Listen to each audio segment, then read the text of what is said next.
Nutritionally speaking, an ounce of cheese, like all dairy foods, provides bone-building calcium and protein.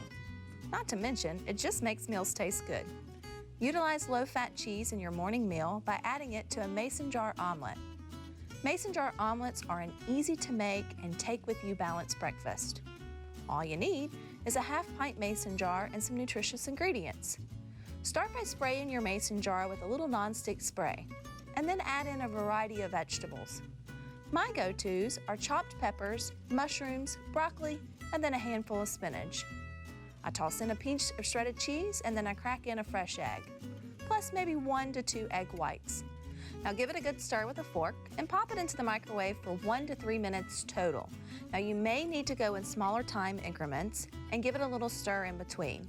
Once your omelet's done, let it cool while you finish your morning routine, and then take a breakfast that is balanced and fit to eat on your way. For more Fit to Eat recipes and kitchen tips, subscribe to Mississippi Public Broadcasting.